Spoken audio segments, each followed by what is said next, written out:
रामचरित के अंतर्गत MA final में जो व्याख्याएं पूछी जाती हैं उसके बारे में ज्ञान प्राप्त करेंगे कि हमको एग्ज़ाम में व्याख्या कैसे लिखनी है। तो सबसे पहले हम प्रथम अंक का जो 27वां श्लोक है उसके बारे में मैं बताऊंगी कि आपको किस तरह से व्याख्या करनी है, क्या क्या पॉइंट उसमें शामिल करने हैं।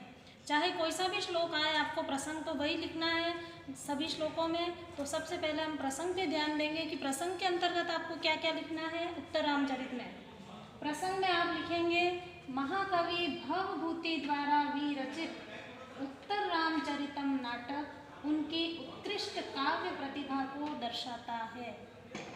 7 अंकों के इस नाटक में राम के वन प्रत्यागमन के बाद राजगद्दी पाने से लेकर सीता मिलन तक की संपूर्ण कथा वर्णित की गई है। इस नाटक में मुख्य रस करुण है। यह प्रसंग आपको चाहे कोई सा भी श्लोक आए तो यह तो आपको लिखना ही है।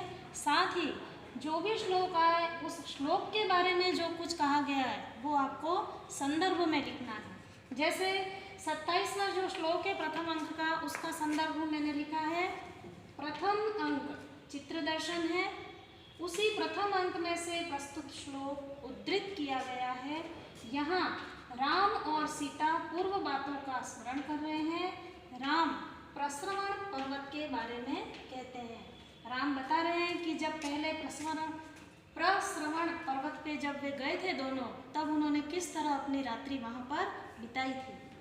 तो उसी के बारे में ये श्लोक है। किमपि किमपि मंदम मंदम आसक्ति योगा अविरलित कपोलम जलपतोर अक्रमेण अशिथिल परिरंभ व्यापृतै एक दोषणो रविदित गतयामा रात्रि रेव व्यम रसी।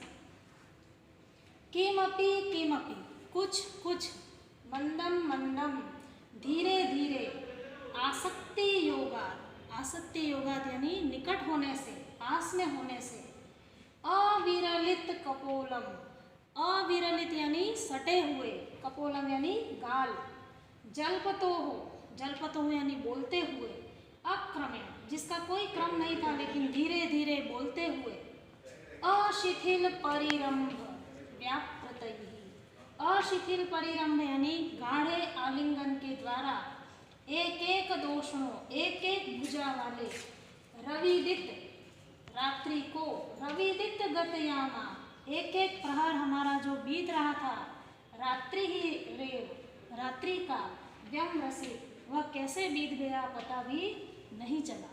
तो इस तरह से वे बता रहे हैं कि उस पर्वत पे हमने जो रात्रि बिताई थी वह उसका एक एक प्रहर कैसे बीत गया वह हमें पता भी नहीं चला।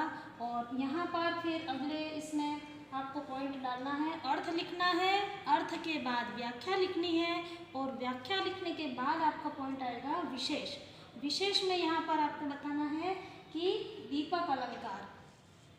नंबर 2 पे बताना है मालिनी छंद। मालिनी छंद के अंदर लक्षण है ननमययुतेयं मालिनी भोगिलोकैः। इस तरह से आपको क्रमशः सबसे पहले प्रसंग लिखना है, उसके बाद संदर्भ लिखना है, संदर्भ के बाद आपको अन्वय आता है तो अन्वय भी लिख सकते हो आप, अन्वय लिखना है, अन्वय के बाद आपको अर्थ, अर्थ के बाद व्याख्या, व्याख्या के बाद आपको विशेष टिप्पणी लिखनी है। और इसी तरह से आपकी ये पूरी व्याख्या पूरी हो जाएगी।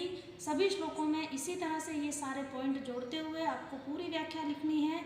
जो व्याख्या 10 नंबर की आती है तो इस तरह से उसको लिखने का ये ढंग है। तो ये आज हमने यही सीखा कि व्याख्या हमको किस तरह से लिखनी है। अस्तु।